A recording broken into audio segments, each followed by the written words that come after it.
आज चर्चा करेंगे मध्य प्रदेश और छत्तीसगढ़ समेत देश के 11 राज्य और केंद्र शासित प्रदेशों की 93 सीटों पर मतदान हो रहा है। मध्य प्रदेश की 9 लोकसभा सीटों पर और छत्तीसगढ़ की 7 लोकसभा सीटों पर वोटिंग हो रही है।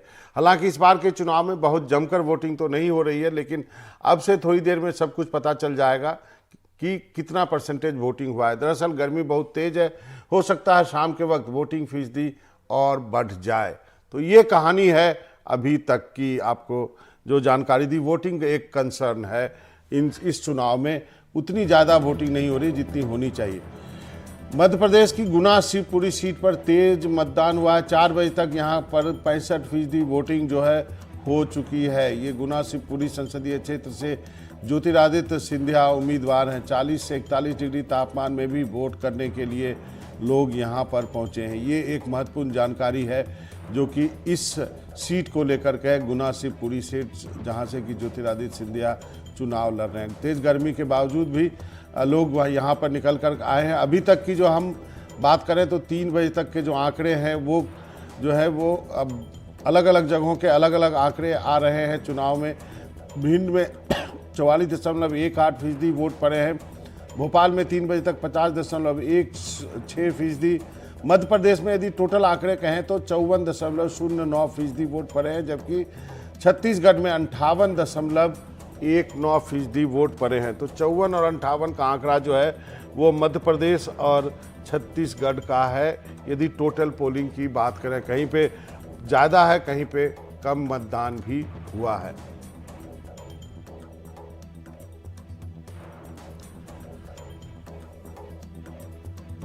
भिंड में अब यदि कहूँ तो भिंड से कुछ छिटपुट घटनाएं भी जो है वो देखने को आ रही है, उस बारे में भी चर्चा करेंगे। लेकिन अभी की बड़ी खबर जो है वो जी भिंड से लेकर के अभी जो है फर्जी मतदान को लेकर के 2 पक्षों में विवाद की भी यहाँ पर हुआ है। जमकर लाठी डंडे हुए हैं, पथराव हुए हैं। दोनों पक्षों की तरफ से यदि हम कहें तो 6 से ज़्यादा लोग घायल हो गए हैं। घायलों को जिला अस्पताल में भर्ती कराया गया है। कांग्रेस और बीजेपी समर्थकों के बीच ये विवाद हुआ है। फर्जी वोट रोकने और डलवाने को लेकर के, फिर उसको रोकने को लेकर के ये विवाद हुआ है। सुरपुरा थाना क्षेत्र जो है वहाँ का ये मामला आप देख सकते हैं, कैसे जो है लाठी दिखाई दे रही है, किस ढंग से लोग जो है यहाँ पर जो है घायल भी हुए हैं। इस शख्स को आप देख सकते हैं, इसके सिर में चोट लगी है।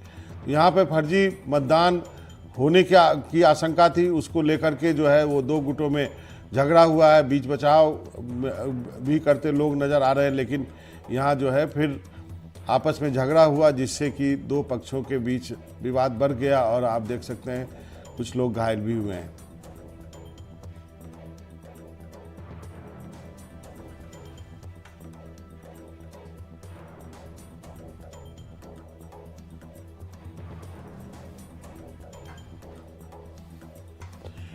तो हमारे साथ हमारे सहयोगी हैं, हम उनके पास चलेंगे। अनुराग द्वारी है हमारे साथ, छत्तीसगढ़ से जुल्फी भी हैं। अनुराग कहीं ट्रैवल कर रहे हैं। अनुराग बताइए कहाँ हैं आप और क्या क्या रिपोर्ट है वहाँ की? बस बाबा हम भोपाल पहुंच चुके हैं और पुराने भोपाल के एक बूथ से कुछ तस्वीरें आपको दिखाने की कोशिश करेंगे। जैसी उम्मीद थी इस बार ऐसा लग रहा था, और राजनीतिक दलों के अलावा चुनाव आयोग ने भी काफ़ी मेहनत की ताकि मतदाता अपने घरों से निकलें। मैं आपकी बात सुन रहा था, चूँकि जो ग्वालियर चंबल का इलाका है वो अप्रत्याशित नहीं है इस तरह की खबरें वहाँ पर। वहाँ प्रत्याशित यही रहता है कि जिस तरह से वहाँ के तेवर गर्म है, वहाँ मौसम भी गर्म रहता है और कम मतदाता अपने घरों से निकलते हैं। तो ये एक दिक्कत तो है यहाँ पर, और इसी के मद्देनज़र इन घटनाओं को देखा जाना चाहिए। लेकिन एक सुखद बात यह आई है, और अब हम अपनी गाड़ी से निकल कर कोशिश करते हैं कि यहाँ जो पोलिंग बूथ है इसकी तस्वीर आपको दिखाएं बाबा।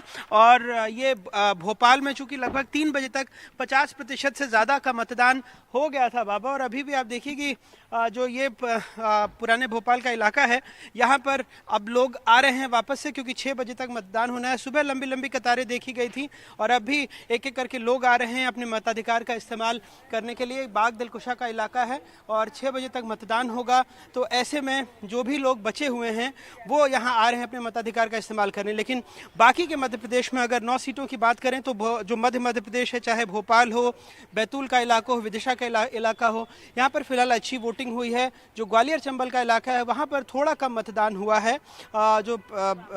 जैसा मैं कह रहा था कि तेज़ गर्मी और वहाँ के तेवरों को देखते हुए बहुत ज़्यादा अप्रत्याशित नहीं है। और जो बुंदेलखंड का इलाका है सागर, वहाँ भी ठीक ठाक मतदान हुआ है। ज़्यादा मतदान दे दिया आपने? एक बार अपना स्याही दिखा दीजिए और लोगों से कह दीजिए कि वो भी निकले। ये देखिए, इन्होंने अपने मताधिकार का इस्तेमाल कर लिया है। क्या मुद्दे रहते हैं आपके? क्या किन मुद्दों पर वोट डालते हैं? क्या सोचते हैं आपका सांसद क्या काम करे आपके लिए? भाई प्रथम तो राष्ट्रवाद है। अच्छा राष्ट्रवाद, मनुष्य को राष्ट्र देखना चाहिए, स्वयं को नहीं देखना चाहिए जी।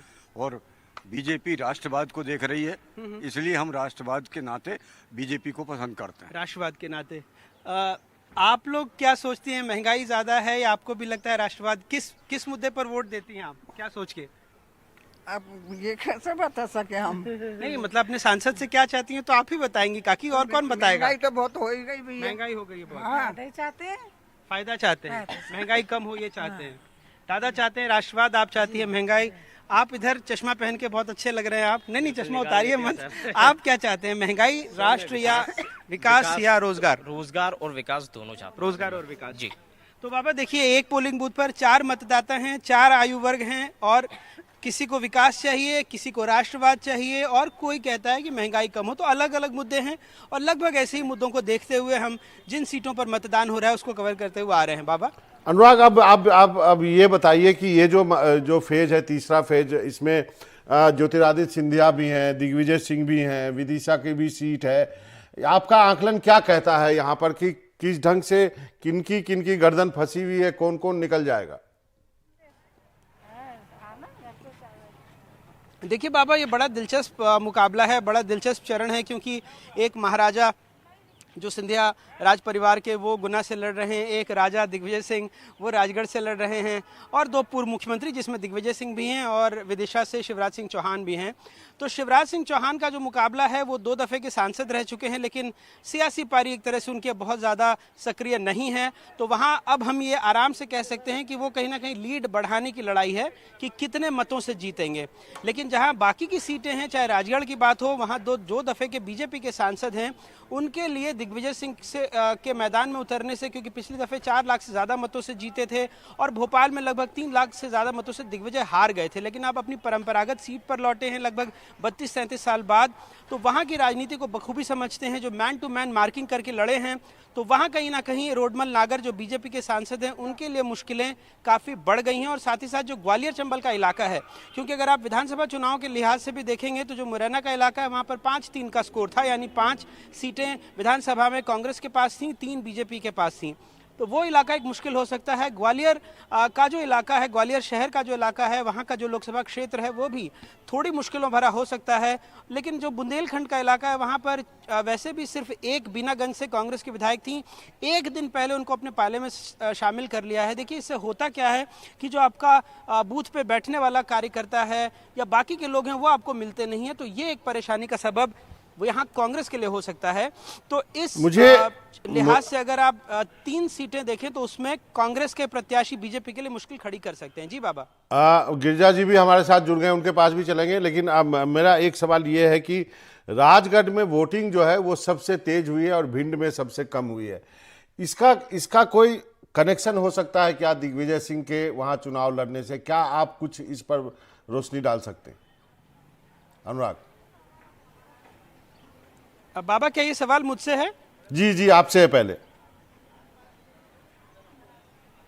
बाबा, जैसा मैं आपको बता रहा था कि देखिए जो ग्वालियर चंबल का इलाका है, गिरजा सर्विस के बारे में बेहतर बताएंगे कि वो कुख्यात है एक तरह से कि वहाँ तापमान भी ज़्यादा रहता है, लोगों के तेवर भी ज़्यादा रहते हैं, लेकिन मतदान करने के लिए वो घरों से कम निकलते हैं। तो इसको राजगढ़ से जोड़ के शायद देखना उतना ठीक नहीं होगा। लेकिन ये ज़रूर है कि राजगढ़ के इलाके में दोनों दलों ने अपनी खूब ताकत लगाई है। पहले 2 चरणों में जैसे बहुत सारे कारण थे, उसमें एक ये भी था कि शादी ब्याह है और लोग अपने घरों से नहीं आ रहे हैं। तो अब फिलहाल लग रहा है कि इस चरण में ठीक ठाक और अच्छी खासी तादाद में लोग बाहर निकलकर वोट दे रहे हैं। अभी भी लगभग 45 मिनट का वक्त है और जो भी मतदान केंद्र के अंदर रहेगा वोट दे सकता है। तो मुझे ऐसा लगता है कि मतदान का प्रतिशत और बढ़ेगा ही। जी, जुल्फी भी हमें दिखाई दे रहे हैं, जुल्फी के पास भी चलेंगे। 7 सीटों पर यहाँ पर छत्तीसगढ़ में पोलिंग हुई है, लेकिन गिरजा जी हमारे साथ जुड़ गए। गिरजा सर, आपका बहुत बहुत स्वागत है एनडीटीवी से। जो बात मैं अनुराग से पूछ रहा था कि क्या यदि कोई इलाका हम क्या आइडेंटिफाई कर सकते हैं, ज्योतिरादित्य है, दिग्विजय सिंह के बारे में अनुराग ने कहा कि बहुत अच्छी लड़ाई लड़ रहे हैं, तो क्या हम माने कि इस बार जो है इस जो फेज में मध्य प्रदेश में आपका आकलन क्या है? देखिए, इस बार जो चुनाव हो रहे हैं उसमें 3 लोकसभा क्षेत्र काफ़ी चर्चा में है, जिसमें एक में केंद्रीय मंत्री चुनाव लड़ रहे हैं और 2 में भूतपूर्व मुख्यमंत्री चुनाव लड़ रहे हैं। इन तीनों चुनाव में एक बात बहुत खास देखने को मिलेगी कि दिग्विजय सिंह जी हों, चाहे ज्योतिरादित्य सिंधिया हों, चाहे शिवराज सिंह हों, इनके चुनाव में चुनाव का मुद्दा न तो राष्ट्रीय है और न स्थानीय है, बल्कि ये अपने मतदाताओं के साथ जो उनका कनेक्ट है, उनका रिश्ता है, उनका प्यार है और उनके साथ जो उनका लगाव रहा है, उस मुद्दे पर ये तीनों जा रहे हैं। दिग्विजय सिंह हर जगह पर ये कह रहे हैं कि मेरा आखिरी चुनाव है और मुझे मतलब जो है इसके बाद चुनाव नहीं लड़ूंगा, तो जाहिर है कोई मान रहे हैं कि चुनाव एक भावनात्मक अपील दे रहे हैं कि मुझे मेरा आखिरी चुनाव मुझे जिता दो। शिवराज सिंह का वैसे भी लोगों से कनेक्ट बहुत नज़दीकी रहा है, इतने लंबे समय तक मुख्यमंत्री रहने के नाते, और विदिशा उनका गृह जिला है, तो वहाँ पर भी वो अपने बहनों से, भांजा भांजियों से और बाकी लोगों से जो है अपने व्यक्तिगत रिश्तों के आधार पर वो मांग रहे हैं, और यही हाल सिंधिया का गुना में है। वो अपने खानदानी जो लगाव लोगों से रहा है उसके आधार पर वोट मांग रहे हैं। जाहिर है कि इन तीनों सीटों पर मुझे लगता है कि वोटिंग कुछ बेहतर हो सकती है, क्योंकि यहाँ पर शिवराज सिंह तो कुछ समय के लिए विदिशा छोड़कर अन्य सीटों पर भी चुनाव प्रचार करने गए, लेकिन सिंधिया और दिग्विजय सिंह अपने लोकसभा क्षेत्र को छोड़कर कहीं नहीं गए, तो उनकी जो ये सक्रियता है, हो सकता है कि वोटिंग में कुछ इजाफा हो। चंबल के इलाके में जो वोटिंग हो रही है वहाँ पर वोटिंग कुछ कम है, और वो इलाका है जहाँ पर विधानसभा का चुनाव हो चाहे लोकसभा का चुनाव हो, थोड़ा बहुत वायलेंस वहाँ होता है। इस बार भी कुछ जगहों पर वायलेंस की खबरें हैं, और आप देखेंगे कि जो वोटिंग जहाँ पर अधिक हो रही है वो सीटें हैं जहाँ पर कांग्रेस और बीजेपी के बीच कांटे की टक्कर है, जहाँ पर दोनों प्रत्याशी जो हैं वो लगे हुए हैं चुनाव में वोटिंग अधिक कराने के लिए, और जहाँ पर टक्कर कमजोर है या एक तरफा जैसा कुछ है, वहाँ पर वोटिंग आपको कम देखने को मिलेगी। जी सर, अब मैं जुल्फी भी हमारे साथ हैं, एक बार छत्तीसगढ़ भी चल लेते हैं। जुल्फी बताइए, 7 सीटों पर जो है चुनाव हो रहे हैं, क्या आपको रिपोर्ट मिल रही है? सरगुजा, रायपुर, जांजगीर, कोरबा, बिलासपुर, दुर्ग, ये सारे इलाके हैं। बाबा, मैं रायगढ़ लोकसभा सीट का जो आखिरी गांव कह लें, जो इसके बाद कोरबा लग जाता है, और यहाँ पे हाटी में मौजूद हूँ। और जब यहाँ पे अभी कुछ देर पहले पहुँचा तो मौसम थोड़ा ठीक था, पूरी तरीके से यहाँ का मौसम बदल गया है। बहुत तेज़ धूल चल रही है, तो यहाँ के मौसम बदलने की पहले तस्वीर दिखा देते, कुछ लोगों से बात करते किस तरीके से तेज़ हवा चलना शुरू हुई, और जो तपिश भरी गर्मी थी, गर्मी खत्म हो चुकी है। और इस पोलिंग बूथ में मैं खड़ा हूँ बाबा, यहाँ पे मतदान का प्रतिशत करीब 84% इस पोलिंग बूथ में हो गया है। और पिछले जब 2019 में यहाँ लोकसभा चुनाव हुए थे, तो रायगढ़ लोकसभा सीट की अगर बात करें तो यहाँ पे 77% मतदान हुआ था, और इस बार ये अनुमान जताया जा रहा है, क्योंकि 3 बजे तक के जो आंकड़े आए उसमें 67% रायगढ़ लोकसभा सीट में मतदान हुआ है। तो ऐसे में उम्मीद है कि यहाँ पर एक रिकॉर्ड बन सकता है, और यहाँ पे 80% के आसपास मतदान हो सकता है, और लोगों ने अपने मताधिकार का उपयोग किया है। ओवरऑल अगर छत्तीसगढ़ की बात करें तो छत्तीसगढ़ में मतदान का प्रतिशत इस बार भी बेहतर रहेगा पिछले बार की तुलना में, क्योंकि दूसरे राज्यों की तुलना में फर्स्ट फेज और सेकंड फेज में छत्तीसगढ़ में मतदान ज़्यादा हुआ है। हालांकि एक बात ये भी है कि जो शहरी इलाका है, जैसे रायपुर है, बिलासपुर है, इन जगहों पे मतदान प्रतिशत कम है, जैसा कि ट्रेंड देखने में आया कि शहरी लोग अपने मताधिकार का उपयोग करने कम निकलते हैं, लेकिन ग्रामीण अंचल के जो लोग हैं वो अपने मताधिकार का उपयोग करते हैं। रायगढ़ जो है आदिवासी बहुल इलाका है, और यहाँ पर मतदान का प्रतिशत ज़्यादा है, और हाटी गाँव के लोग जो है मतदान करके निकले हुए हैं, उनसे पूछ लेते हैं कि उनके क्या मुद्दे रहे। क्या नाम है आपका सर? सर, मेरा नाम अनिल कुमार अग्रवाल है। अच्छा अनिल जी, क्या मुद्दे रहे हैं जिसको लेकर लोगों ने यहाँ पे अपने मताधिकार का उपयोग किया? क्या चाहते हैं लोग?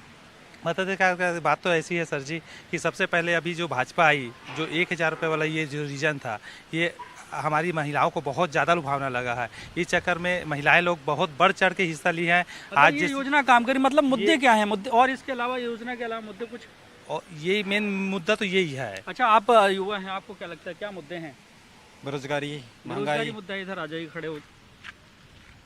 महंगाई भी मुद्दा है। हाँ। अच्छा, आपको क्या लगता है क्या मुद्दे हैं यहाँ पे? मुद्दे तो सर क्या है, सबको मतलब कि आगे बढ़ना है और क्या है, सबको तो बेरोजगार ख़त्म करना है, बेरोजगार रोजगार मिले सबको, सब आगे बढ़े, सब पढ़े लिखे। मतलब महंगाई और बेरोजगारी है। जैसा कि मौसम बदल रहा है तो क्या ऐसा लगता है रायगढ़ लोकसभा सीट का भी मौसम बदलने वाला है क्या? नहीं बदलेगा सर, मौसम नहीं बदलेगा? नहीं बदलेगा। बाबा, यहाँ पे रायगढ़ लोकसभा सीट में के ये मतदाता हैं और अपनी अपनी राय है, लेकिन मुद्दे उन्होंने बताया कि बेरोजगारी है, महंगाई है और दूसरा जो सरकार की योजनाएं हैं वो भी हैं। और ये पोलिंग बूथ लगभग खाली हो चुका है। प्रवीण से बोलूँगा कि यहाँ पे देखिए कि अभी एक दंपत्ति जा रही है, उनसे बात करने की कोशिश करेंगे। सर आइए ना, क्या नाम है आपका? नीलेश तिर्की। अच्छा, क्या मुद्दे हैं, क्या सोचकर वोट कर रहे हैं यहाँ के लोग? आपने क्या सोचा है, क्या यहाँ पे बदलाव होना चाहिए? यहाँ के लिए तो नहीं, देश के लिए महंगाई बहुत बड़ा मुद्दा है। आपके लिए भी है मुद्दा? हाँ, महंगाई बहुत बड़ा मुद्दा है। तो महंगाई के लिए जिम्मेदार किसको मानते हैं, क्या लगता है आपको? सरकार की कुछ अच्छी नीति आनी चाहिए इसके लिए, जो महंगाई थोड़ा कम करे। मैडम आप भी आइए ना, महिलाओं का प्रतिनिधित्व करेंगे ना आप। आइए इधर आइए।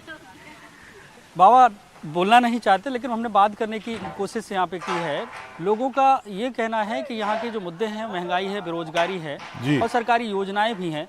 तो ये रायगढ़ जो लोकसभा सीट है इसलिए महत्वपूर्ण है क्योंकि ये लोकसभा सीट छत्तीसगढ़ के मुख्यमंत्री विष्णुदेव साय की लोकसभा सीट है, क्योंकि इसके पहले हम उनके गांव बगिया में थे और उनसे भी बात हुई थी और जो लोग हैं कहीं ना कहीं उनसे भी कनेक्ट हैं और योजनाएं और स्थानीय जो मुद्दे हैं वो भी काफ़ी महत्वपूर्ण है। उसके आधार पर छत्तीसगढ़ में वोट हो रहा है, क्योंकि छत्तीसगढ़ के 7 लोकसभा सीटों में कुछ देर बाद मतलब 6 बजे तक मतदान होना है और मतदान करने लोग जो हैं आखिरी समय में पहुंच रहे हैं। और मौसम जो है इस लोकसभा सीट का रायगढ़ का तो बदला हुआ नजर आ रहा है। बाबा जरिए जुल्फी, आप हमारे साथ बने रहिए। गिरिजा शंकर जी के पास चलते हैं। सर आपसे ये जानना चाहता हूं कि क्या वजह है कि एक ही पहले प्रदेश था, मध्य प्रदेश से ज्यादा वोटिंग छत्तीसगढ़ में होती है? इसका कोई लॉजिक आप यदि एक्सप्लेन कर सके तो। एक तो मुझे लगता है कि जो छत्तीसगढ़ का जो ट्राइबल एरिया है, ये हमने विधानसभा चुनाव में भी और लोकसभा चुनाव में पिछले 4-5 चुनाव से देख रहे हैं कि उन इलाकों में वोटिंग अधिक होती है।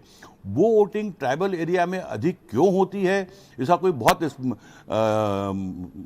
तार्किक कारण तो नहीं है, लेकिन मुझे ऐसा लगता है कि जो वहाँ पर माओवादी गतिविधियाँ हैं उसके और वो जो चुनाव बहिष्कार की बात करते हैं माओवादी, मुझे लगता है कि वहाँ के आदिवासी कहीं उसके खिलाफ अपने आक्रोश के रूप में वोटिंग शायद ज़्यादा करते होंगे। बस्तर एक इलाका है जहां पर 20, 22, 25% वोटिंग होती थी, वहां पर अब 80% तक वोटिंग होने लगी है। ये एक बिल्कुल अलग तरह का ट्रेंड है और इसी के चलते आप देखेंगे कि आज जो चुनाव हो रहे हैं उसमें रायपुर, बिलासपुर जो शहरी इलाके हैं वहाँ वोटिंग कम है, लेकिन सरगुजा रायगढ़ का जो इलाका है जहाँ पर ट्राइबल पॉपुलेशन अधिक है वहाँ वोटिंग अधिक है। तो ये कारण तो लगता है। दूसरी बात यह है कि मध्य प्रदेश और छत्तीसगढ़ की जो राजनीतिक तासीर वो एक होने के बावजूद जो यहाँ पर वोटिंग कम होने की बात जो मध्य प्रदेश में दिखती है, बहुत बड़ा अंतर नहीं है, 3-4% का अंतर होता है। वो कहीं ना कहीं पॉलिटिकल पार्टीज़ की सक्रियता भी उसमें एक बहुत बड़ा कारण है कि पॉलिटिकल पार्टीज़ की सक्रियता कितनी रहती है। आप देखेंगे कि डोर टू डोर कैंपेन आपको इस चुनाव में कहीं देखने को नहीं मिला। पहले प्रत्याशी या प्रत्याशी के समर्थक घर घर जाकर चुनाव प्रचार करते थे और आप यदि मान लो चुनाव प्रचार नहीं भी कर सके तो मतदान पर्ची लेकर तो वो घर घर जाते ही थे उनके वर्कर। क्योंकि अब मतदान पर्ची भी चुनाव आयोग बांटने लगा है, तो अब door to door political parties के वर्कर्स का या नेताओं का जाना लगभग नहीं के बराबर हो गया है। तो ये भी एक कारण हो सकता है कि चुनाव में जो वोटिंग कम हो रही है। जी, दूसरी बात यह है कि जो वोटिंग जो कुछ चीज़ें नोटिस में आई है भी हाल में कि जो वोटिंग परसेंटेज बढ़ाने का जो चुनाव आयोग जो अभियान चलाता है वो अभियान मुझे तो बहुत बनावटी लगता है। यदि किसी मतदान केंद्र को सजा देने से वो वोटर आकर्षित होगा, ये मेरे समझ में नहीं आता। कोशिश ये होनी चाहिए दरअसल कि जो मतदान पर्ची है वो ठीक ढंग से लोगों तक बटे। बहुत जगहों पर मतदान पर्ची नहीं बटने की शिकायतें आ रही हैं, बहुत जगहों पर मतदान केंद्र ढूंढने में मतदाताओं को परेशानी हो रही है। तो इसको मुकम्मल करने की जरूरत है। जो दिखावटी जो रथ चलाना या दूसरे और जागरूकता अभियान, जो विज्ञापन आप निकालते हैं, जो इलेक्शन कमीशन जिसमें कि वो अपील करते हैं, उस अपील के बजाय यदि मतदान केंद्रों की जानकारी ठीक से दी जाए तो वो ज्यादा मतदाताओं के काम आएगी। जरूर। तो इस तरह की कुछ कोशिशें इनको करनी चाहिए। मयंक जी हमारे साथ जुड़ गए हैं, हम सीधे मयंक जी के पास चलते हैं। मयंक जी, आपसे ये जानना चाहूँगा, वो जो हम डिस्कस कर रहे हैं, पहले तो आप ये बताइए कि ये जो 7 सीटों पर जो छत्तीसगढ़ में चुनाव हुए हैं, क्या लगता है आपको यहाँ पर, क्या आपकी रिपोर्ट्स क्या कहती है, आप कुछ एक्सप्लेन करना चाहेंगे इन सबको? और दूसरा, वोटिंग परसेंटेज दो मध्य प्रदेश और छत्तीसगढ़ में देखिए तो अंतर साफ दिखाई देता है। छत्तीसगढ़ के लोग ज़्यादा संख्या में आ रहे हैं वोटिंग करने के लिए, मध्य प्रदेश के लोग उस लिहाज से बहुत कम है। सबसे पहले तो आपको बता दें मनोरंजन जी की जो 7 सीटें हैं उसमें जो चुनाव है वो बहुत एक तरीके से हमको एक तरफा जाता हुआ दिखाई दे रहा है, क्योंकि जिस तरीके से माहौल पहले और दूसरे फेज में जिस तरह की बातें आई थी, तीसरे फेज में वो मामला और उलट होता हुआ दिख रहा है। उलट इन द सेंस कि पहले दूसरे फेज के बाद भाजपा के लोगों को ये लग रहा था कि जो है हो सकता है कि उनकी सीटें कम हो सकती हैं, लेकिन ये तीसरे फेज का जो ये चुनाव हुआ है इसमें स्थितियां हमको लगता है कि कहीं ज्यादा बेहतर भाजपा के पक्ष में जा सकती हैं।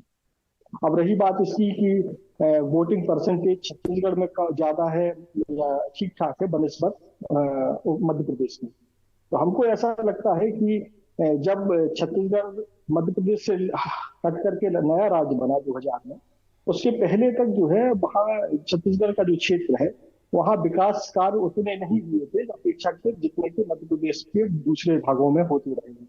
यही कारण था कि मध्य प्रदेश को काट करके एक अलग राज्य बनाया गया।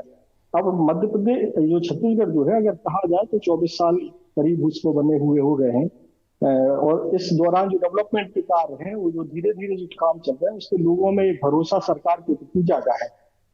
एक पर वोटिंग परसेंटेज का एक कारण जो बताया जाता है कि नक्सल प्रभावित इलाकों में वोटिंग बढ़ी है, लेकिन आप देखेंगे कि अगर कंपैरिजन करेंगे मध्य प्रदेश के इलाकों से और छत्तीसगढ़ के उन इलाकों से जो नक्सल प्रभावित नहीं है उनमें भी ज्यादा वोटिंग हुई है। तो जो धीरे धीरे जो डेवलपमेंट हो रहा है एक नए राज्य के तौर पर, तो उसको ऐसे लगता है कि छत्तीसगढ़ के लोगों में राज्य सरकार या केंद्र सरकार से विकास की ज्यादा उम्मीद है बनिस्बत मध्य प्रदेश के। सही में आप ये हो सकता है, इसी बात लोग अलग अलग, एक ही प्रदेश था पहले और वो टूट के दूसरा हो जाता है। अब एक बार फिर से गिरिजा जी के पास चलते हैं, मध्य प्रदेश की बात कर लेते हैं। सर, ये क्या आपको लगता है कि ये जो फेज है उस फेज में जिस ढंग से ज्योतिरादित्य दिग्विजय, विदिशा की जो सीट है पूर्व मुख्यमंत्री की, ये सीटें जो है, अब मुझे लगता है कि यदि दिग्विजय कह रहे हैं कि मेरा अंतिम चुनाव है, तो उस लिहाज से विदिशा की सीट भी आप उसी में आप जोड़ सकते हैं यदि हम पूर्व मुख्यमंत्री की बात करें तो। हाँ बिल्कुल, जैसे दिग्विजय सिंह अपने चुनाव प्रचार में कह रहे हैं कि ये मेरा आखिरी चुनाव है और मुझे आप जिता दीजिए, उसी तरह शिवराज सिंह विदिशा में कह रहे हैं कि मेरी विधानसभा से विदाई है और मेरी विदाई विधानसभा से जो है वो बहुत अच्छी होनी चाहिए, और दूसरा फेज लोकसभा में उनका दूसरा दौर शुरू होने वाला है। तो इन तीनों सीटों पर गुना, राजगढ़ और विदिशा में जो बड़े जो नेता हैं, इन तीनों के नेताओं की जो पूरी अपील है वो बहुत पर्सनलाइज किस्म की है और लोगों को मुद्दों के बजाय भावनात्मक रूप से प्रभावित करने की कोशिश यहाँ पर नज़र आती है। और चाहे कांग्रेस के या बीजेपी के दोनों जो प्रत्याशी, तीनों जो प्रत्याशी हैं, उनको ऐसा लगता है कि उनका अपना जो कनेक्ट है, दिग्विजय सिंह 10 साल तक मुख्यमंत्री रह चुके हैं मध्य प्रदेश में, शिवराज सिंह जी हाल ही में 17 साल मुख्यमंत्री रहकर चुनाव लड़ रहे हैं, ज्योतिरादित्य सिंधिया लगातार वहाँ से सांसद रहे, पिछला चुनाव जरूर हार गए थे। तो इन सब का जो अपना पर्सनल कनेक्ट लोगों से है, उसके आधार पर वो वोट मांग रहे हैं। और मुझे लगता है कि वो अपील कई बार बहुत कारगर हो जाती है। चुनाव में भावनात्मक मुद्दे बाकी मुद्दों से ज़्यादा भारी पड़ते हैं। इस चुनाव में यदि लोगों की थोड़ी सी वोटिंग परसेंटेज कम होने की बात देख रहे हैं, तो मुझे एक कारण ये भी लगता है कि इस चुनाव में पूरे देश के स्तर पर जो इमोटिव इशू होते हैं, जो भावनात्मक रूप से लोगों को उद्वेलित करते हैं, उस तरह का कोई इशू इस चुनाव में चूंकि देश भर में नहीं है। और इसीलिए आप देखेंगे कि पूरे देश भर में जो पिछले चुनाव की तुलना में वोटिंग हर जगह कुछ ना कुछ कम हुई है और ओवरऑल वोटिंग जो है 4-5% कम रही है। मैं जब बुलेटिन करने आ रहा था सर, तो उस वक्त जो आंकड़े मैंने देखे थे, तो सबसे चौंकाने वाले आंकड़े जो थे वो महाराष्ट्र के थे जी। वहां करीब 17-18% कम वोटिंग हुई है। वो कैसे, वो तो कभी पूरा नहीं हो सकता था। इसका मतलब लोगों का क्या डिस्कनेक्ट हो गया है राजनीति से? नहीं, ये तो बिल्कुल सही है कि जिस तरह के मुद्दे चुनाव में आ रहे हैं, चुनाव कैंपेन में, चाहे वो कांग्रेस उठाए चाहे बीजेपी उठाए, प्रधानमंत्री के भाषण को देखिए, उसमें लोगों को इंस्पायर करने जैसी कोई चीज़ या आकर्षित करने जैसी कोई चीज़ बहुत नज़र नहीं आती। बहुत सारे मुद्दे तो ऐसे हैं। अभी जब आपके संवाददाता जो मतदाताओं से बात कर रहे थे, तो जो अधिकांश मतदाताओं के मुद्दे क्या थे? महंगाई, बेरोजगारी, या ये तमाम सवाल थे। ये सवाल तो कहीं है ही नहीं। तो जाहिर है कि ऐसा लगता है कि मतदाताओं के मुद्दे अलग हैं और राजनीतिक पार्टियों के मुद्दे बिल्कुल अलग हैं। दूसरी बात यह है कि जो सोशल मीडिया और बाकी तमाम जो टेक्नोलॉजी आई है, उसने जो पॉलिटिकल वर्कर्स हैं ग्राउंड लेवल पर, उनका मतदाताओं से कनेक्ट बिल्कुल लगभग खत्म जैसा हो गया है। वो व्हाट्सएप और फेसबुक और इसके जरिए लोगों से जुड़े रहते हैं। जो व्यक्तिगत जुड़ाव जो होता है, जैसे मैंने कहा, इस बार आपको डोर टू डोर कैंपेन जैसी कोई चीज कहीं नजर नहीं आई। बात कर रहे थे लोगों से, विकास की बात जो है वो लोग कर रहे हैं, और ये एक ऐसा कंसेप्ट है जिस पर कि हम घंटों डिबेट कर सकते हैं। लेकिन अब मध्य प्रदेश और छत्तीसगढ़ में एक अंतर तो साफ दिखता है कि उनको एक लालसा है कि हमारा बेहतरी के लिए कुछ होगा। हर चुनाव को वो शायद इसी ढंग से देखते हैं, चाहे वो विधानसभा का चुनाव हो या लोकसभा का चुनाव हो। ये सही है कि लोगों में जो है विकास को लेकर एक आस तो बंधी रहती है हर चुनाव में, और वो इस बात की अपेक्षा भी करते हैं, उम्मीद भी करते हैं कि इस चुनाव के बाद जो नए प्रतिनिधि चुन के आएंगे, नई सरकार जो बनेगी, उन पर ध्यान देगी। एक जो अंतर मध्य प्रदेश और छत्तीसगढ़ में चुनाव को लेकर, मतदान को लेकर जो मैं देखता हूँ, शायद ये कारण ये भी है कि जो टेंडेंसी है, शुरू से हम देख रहे हैं पिछले कई चुनाव से, ग्रामीण क्षेत्रों में वोटिंग हमेशा अधिक होती है और शहरी क्षेत्रों में वोटिंग कम होती है। सर एक आंकड़ा आया, मैं आपको वो आंकड़ा पढ़ के सुना देता हूं सर। आंकड़ा आ गया है, 5 बजे तक 66.9% मतदान हुआ है छत्तीसगढ़ में, और 62.3% मतदान हुआ है मध्य प्रदेश में। ये आंकड़े जो है 5 बजे तक के आंकड़े हैं। 1 घंटा के अंदर, 1 घंटे में जब तक 5 से 6 के बीच में जितने लोग आ गए होंगे, तो थोड़ा बहुत आंकड़ा ये बढ़ सकता है, लेकिन ये मोटा मोटी आंकड़ा है। बिलासपुर में 5 बजे तक 60.5% वोट पड़े हैं। सागर लोकसभा सीट में 5 बजे तक 61.7%। रायगढ़ लोकसभा सीट पर जो है छत्तीसगढ़ में बम्पर मतदान हुआ है। रायगढ़ में करीब 75.84% मतदान हुआ है। बिलासपुर में 60 के आसपास मतदान हुआ है। तो पूरा मतदान यदि हम कहें तो छत्तीसगढ़ में 67% कर सकते हैं, 66.99% है, और मध्य प्रदेश में 62.31% है। तो ये मोटा मोटी आंकड़ा जो है वो अभी तक आया है। और रायगढ़ में हम कहें तो 75% मतदान हुआ है। गिरजा शंकर सर, आप इसको कैसे इंटरप्रेट करेंगे? जी, मैं वही कह रहा था कि जो मध्य प्रदेश में और दोनों में जो वोटिंग का परसेंटेज जो है, वो पहले चरण में भी और इस चरण में भी लगभग 4-5% का अंतर है। मध्य प्रदेश में 4-5% वोटिंग छत्तीसगढ़ की तुलना में कम हुई है। उसका और बहुत सारे कारणों के अलावा एक कारण ये भी है कि जो हम देखते रहे हैं शुरू से हर चुनाव में, कि ग्रामीण इलाकों में वोटिंग अधिक होती रही है, शहरी इलाकों में वोटिंग कम होती है। यदि आप देखें तो मध्य प्रदेश की लोकसभा सीटों को आप देखें तो वहाँ पर शहरी इलाके अधिक हैं और छत्तीसगढ़ में ग्रामीण इलाके अधिक हैं। तो एक बड़ा कारण तो ये भी है कि शहरी इलाके होने के कारण मध्य प्रदेश में वोटिंग कम है। यदि छत्तीसगढ़ में देखें तो बिलासपुर, रायपुर या जो शहरी इलाके हैं वहाँ वोटिंग कम है और रायगढ़ या सरगुजा में वोटिंग अधिक हो रही है। तो एक ज्योग्राफिकल कारण तो ये भी है। दूसरी बात ये है कि दोनों इलाकों में जो लोग वोट कर रहे हैं या अधिक वोट कर रहे हैं, विकास की आकांक्षा तो उन लोगों में है भी, लेकिन अब इसको इस रूप में देखना होगा कि क्या विकास की आकांक्षाओं के साथ अधिक वोट करने में क्या उनकी चाहत बदलाव की भी है क्या, या वो जो यथास्थिति राजनीति की है उसको ही कंटिन्यू करना चाहते हैं। ये जरूर इसमें देखने की बात है। जी, हमारे साथ मयंक जी भी आ गए हैं। मयंक जी, अब जो फाइनल फिगर आया है तो हम छत्तीसगढ़ में अभी जो ज़्यादा मतदान हुआ, करीब करीब हम कहें तो अभी जो 5 बजे तक के आंकड़े हैं तो हम कम से कम कह सकते हैं कि 5% ज़्यादा मतदान जो है मध्य प्रदेश से छत्तीसगढ़ में हुआ। 66.99% यानी 67% कर सकते हैं। मध्य प्रदेश में 62.31% मतदान हुआ है। इसको आप कैसे देखते हैं दोनों जगहों को? देखिए, बात वही है कि हमको लगता है कि छत्तीसगढ़ के लोगों में लोकतंत्र को लेकर के ज्यादा भरोसा है और मध्य प्रदेश के लोगों में भरोसा थोड़ा सा कमजोर हुआ है। और वोट परसेंट बढ़ने का एक कारण ये भी हो सकता है कि छत्तीसगढ़ में मौसम आज जो है बहुत अच्छा रहा है और वो भी एक कारण हो सकता है कि वोटिंग परसेंटेज बढ़ा हो। तीसरा एक कारण हमको ये लगता है कि पहले जो फेज थे उसमें छत्तीसगढ़ में तो फिर भी वोटिंग ठीक ठाक थी, लेकिन मध्य प्रदेश के बहुत सारे इलाकों में वोटिंग परसेंटेज कम था।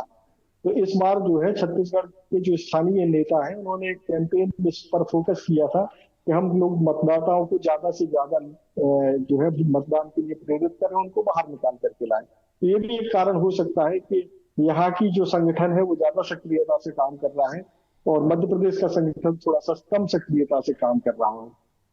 तो मध्य प्रदेश के लोगों की उदासीनता क्या कहती है इसको? यदि पॉलिटिकली हम देखें, अभी विधानसभा के चुनाव हुए हैं दोनों जगह, तो जनता इतनी उदासीन क्यों है? या फिर उनको लगता है कोई फायदा नहीं, जीतने वाला तो जीत ही रहा है?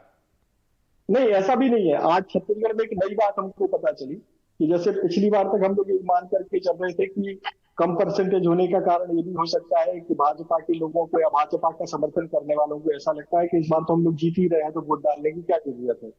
लेकिन आज एक कांग्रेसी नेता है, बड़े कांग्रेसी नेता है, उन्होंने ये कहा कि हम लोगों को ये लग रहा है कि जो हम लोगों को जीतने ही है तो वोट डालने क्यों जाए। तो एक नया थॉट निकल करके आया। ये पता नहीं कितना सही हो सकता है, कितना गलत हो सकता है, लेकिन कुल मिलाकर के कुछ कहने की स्थिति एक्यूरेट नहीं है। एक अनुमान बहुत स्पष्ट नहीं लग पा रहा है कि छत्तीसगढ़ और मध्य प्रदेश में इतनी उदासीनता क्यों दिख रही है। ये भी हो सकता है कि छत्तीसगढ़ में जो स्थानीय नेतृत्व है या जो राज्य सरकार है उसको लेकर के लोगों में कोई ना कुछ खुशी हो, ये भी हो सकता है। मुद्दों की बात बहुत सारे लोग करते हैं कि मुद्दों पर, जनता के मुद्दों पर हो सकता है कि जनता को ये लगता है कि जिन मुद्दों पर राजनीतिक दल चुनाव लड़ रहे हैं वो उनको कनेक्ट नहीं करते हैं। लेकिन आप देखिए कि भारतीय जनता पार्टी ने एक पूरी रणनीति के तहत जो है विकास और उन मुद्दों की बजाय एक इमोशनल मुद्दों को पकड़ा है। जैसे कि आप देखिए कि मंगलसूत्र वाली बात है, तो मंगलसूत्र एक बहुत ही इमोशनल मुद्दा है महिलाओं के लिए, तो उसको उन्होंने इमोशनली टच करने की कोशिश की है। हो सकता है कि तो कुछ लाभ बीजेपी को मिले। पायलों की भी बात इसका मतलब, लेकिन मेरा सवाल गिरजा सर से, गिरजा सर, यदि किसी स्टेट में ज्योतिरादित्य सिंधिया जैसा नेता चुनाव लड़ रहा हो, आपका former chief minister Digvijaya Singh चुनाव लड़ रहे हो, आपके former chief minister Shivraj Singh Chouhan चुनाव लड़ रहे हो, फिर भी यदि लोग वोट डालने नहीं आते तो ये क्या इंडिकेट करता है? क्या इन पर्सनालिटी, जबकि आपने कहा कि इस बार का चुनाव, जो इस फेज का चुनाव है वो टोटली पर्सनालिटी बेस्ड है, इन सभी नेताओं के अपने इमोशनल जो अपील है जनता से किए थे, तो वो क्या वो अपील भी कनेक्ट नहीं कर पाए वोटर को, या फिर लगता है कि अब वोटर को कोई उम्मीद नहीं है इनसे? देखिए, नहीं, इनकी अपील जो है या इनका जुड़ाव का प्रश्न उठाना या उनका अपनी आत्मीयता की बात करना, ये अपने लोकसभा क्षेत्र तक सीमित है। लेकिन यदि ओवरऑल वोटिंग देखें और वोटिंग परसेंटेज में कमी को देखें तो इस बात को बहुत गंभीरता से पॉलिटिकल पार्टीज को देखना, सोचना चाहिए कि उनका जो कैडर है वो वो कितना लोगों से, मतदाताओं से जुड़ा हुआ है। इस बार जैसे मैंने कहा कि कोई डोर टू डोर कैंपेन नहीं हुआ। धीरे धीरे देखिए चुनाव में पॉलिटिकल वर्कर की भूमिका धीरे धीरे कम होती जा रही है। घर से लोगों को निकालना, वोटर को गाड़ी में बैठाना, मतदान केंद्र तक लाना, ये सब तो बहुत पहले ही बंद हो चुका है। अब जो मतदाता पर्ची है वो तक पहुंचाने का काम आयोग कर रहा है, तो पॉलिटिकल वर्कर की जो भूमिका है वो सीमित होती जा रही है। ऐसे में पॉलिटिकल वर्कर्स को कैसे चार्ज करें और कैसे मतदाताओं तक उनका कनेक्ट बनाया जाए। आप देखिए मतदाताओं का बहुत छोटा ईगो होता है। वोट डालने के लिए जो उनको प्रेरित करता है वो ये है कि कोई मेरे पास वोट मांगने आया, कोई मेरे पास अपने बिल्ले पर्चे मेरे घर दे गया, या मेरी मतदान पर्ची कम से कम मुझे दे गया। यदि ये तमाम चीज़ें नहीं होती हैं तो बहुत सारे मतदाता ऐसे होते हैं जो वोट देने के लिए प्रेरित नहीं होते। तो इनको कैसे रिवाइव किया जाए, इस पर बात करनी चाहिए। और दूसरा, जो इलेक्शन कमीशन को जो अपनी तैयारी जो वोट बढ़ाने के लिए करते हैं, उसको जो कागजी है या जो बनावटी है उससे अलग होकर व्यवहारिक धरातल पर यह देखना चाहिए कि ऐसी कौन कौन सी ऐसी व्यवस्थाएं हैं जो मतदाताओं को वोट डालने के लिए प्रेरित भी कर सकती हैं और उनको फैसिलिटेट भी कर सकती हैं। हर पोलिंग बूथ के सामने यदि वोटर लिस्ट चिपका दी जाए जिसमें कि हर वोटर अपना नाम वहां देख सके, जहां पर ये एक ही बिल्डिंग में अलग अलग पोलिंग बूथ होते हैं, उनकी लोकेशन अलग से दर्शा दी जाए ताकि मतदाताओं को अपना पोलिंग बूथ ढूंढने में दिक्कत न हो। तो ये तमाम चीज़ें जरूरी है। जो अपील आप अखबार में निकालते हैं एक पेज का, उसमें यदि आप मतदान केंद्रों की जानकारी आप दें वो ज़्यादा जरूरी है। ये मतदान केंद्र को सजावट करने का और दूसरे आडंबर करने का, इससे कोई बहुत अवेयरनेस पैदा नहीं होती। तो ये आपकी बात 100% सही है सर। इलेक्शन कमीशन को भी मैं एक छोटा सा चुनाव प्रेस क्लब ऑफ इंडिया का लड़ता हूं, उसमें भी एक हर वोटर का एक ईगो होता है, बोलता है यार तुमने फोन ही नहीं किया इस बार।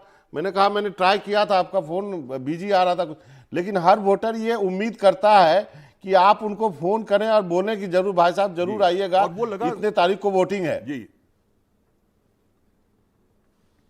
और ये जो पर्सनल कनेक्ट है धीरे धीरे हर चुनाव में कम होता जा रहा है और एक बड़ा कारण है मतदाताओं की उदासीनता का। सही कहा। मयंक जी आप क्या कहेंगे? वोटिंग परसेंटेज जो कम होने का जो जैसा कि बता रहे हैं सीनियर पत्रकार भी रहे हैं, तो आप देखिए कि जो राज्य शासन जो जिला प्रशासन जो काम करता है वो बहुत ज्यादा उसका लेना देना आम जनता से होता नहीं है। अब जैसे छत्तीसगढ़ में तमाम जगह तो ये हुआ कि प्रशासन ने किसी दूसरे विभाग के साथ या किसी दूसरे व्यक्तियों के साथ एक मैच खेला और कहा कि भाई मतदाता जागरूकता के लिए काम हो रहा है। अगर उसकी तुलना में कुछ ऐसी व्यवस्थाएं कर दी जाए जो मतदाताओं को मतदान केंद्र तक ला सके या फिर उनको बहुत इजी कर पाए कि उनको वोटर लिस्ट मिल जाए, उनको उनका नाम पता चल जाए। बहुत सारे लोग जाते हैं तो उनको जो है नाम नहीं मिलता है वोटर लिस्ट में, तो उनको अपने सिस्टम में अगर बहुत आसान कर दिया जाए तो हमको लगता है कि लोग समय वहां बर्बाद करना नहीं चाहते कि वहां जाए और फिर वापस लौट करके आए, वोट ना डाल पाए। तो वो जो सिस्टम है उसको थोड़ा सा चेंज करेंगे तो हमको लगता है कि बेहतर तरीके से और वोटिंग हो पाएगी। चलिए हम लोग यदि इसी ढंग से इस पर चर्चा करते रहे तो जरूर इस पर कुछ न कुछ आएगा निकल कर। गिरजा शंकर जी आपका बहुत बहुत शुक्रिया, मयंक जी आपका बहुत बहुत शुक्रिया, जुल्फी एज यूजुअल आपका बहुत बहुत शुक्रिया। मौसम बदल गया है, आप भी सुबह से घूम ही रहे होंगे। आप सबका, आप तीनों मेहमानों का बहुत बहुत शुक्रिया हमसे जुड़ने के लिए। मध्य प्रदेश के मुरैना में एक तरफ मतदान शुरू हुआ, उधर कांग्रेस, बीजेपी और बीएसपी के प्रत्याशी पुलिस लाइन में हाजिरी बजाने पहुंच गए। सभी प्रत्याशी पूरे दिन मुरैना पुलिस लाइन में ही रहेंगे क्योंकि यहां का यही दस्तूर है। देखिए ये दिलचस्प कहानी।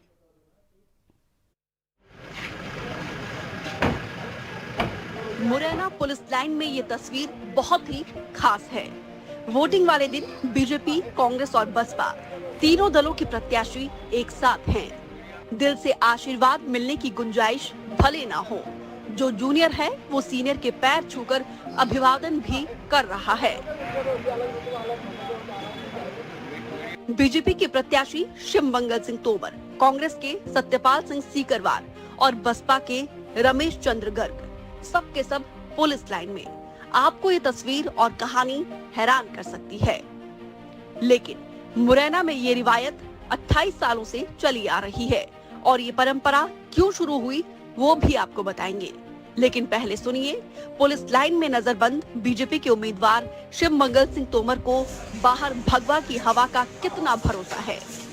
हमारे जो निर्णय किया है जिला दंडाधिकारी या पुलिस अधीक्षक जो भी निर्णय किया है वो उनका निर्णय है, आयोग का निर्णय है। अभी हम चुनाव आयोग के अंदर चुनाव लड़ रहे हैं, उनका जो निर्णय है वो मान्य किया है, हम लोग आए हैं। वैसे हमारी व्यक्तिगत किसी से कोई लड़ाई है नहीं। कांग्रेस वाले पुलिस लाइन में बीजेपी उम्मीदवार से थोड़ा पहले पहुंच गए। बीजेपी प्रत्याशी को आने में देरी क्या हुई, मौका मिल गया। दावा कर डाला ये देरी दरअसल सत्ता में होने की वजह से है, सत्ता का घमंड है। मैं बार बार अपने वक्तव्य में कहता हूं कि विपक्ष का पूरा भरोसा लोकतंत्र पर है, संविधान पर है, और जो प्रशासन ने व्यवस्था की थी मैं सही समय पर आ गया। क्योंकि सत्ता का अपना एक रुतबा होता है, अपना एक घमंड होता है। देखिए, मैंने प्रशासन की कोई शिकायत नहीं की, मैंने तो सारा काम जनता के भरोसे छोड़ दिया है, प्रभु के भरोसे छोड़ दिया है। जो कुछ होगा अच्छा होगा, और मैंने बार बार कहा है कि 2 लाख से कम वोटों से नहीं जीतूंगा, 2 लाख से अधिक वोटों से जीतूंगा। अब बसपा वाले भी क्यों पीछे रहते। रमेश चंद्र गर्ग ने बीजेपी पर भी आरोप मढ़ दिए और अपनी हवा का दावा भी ठोक दिया।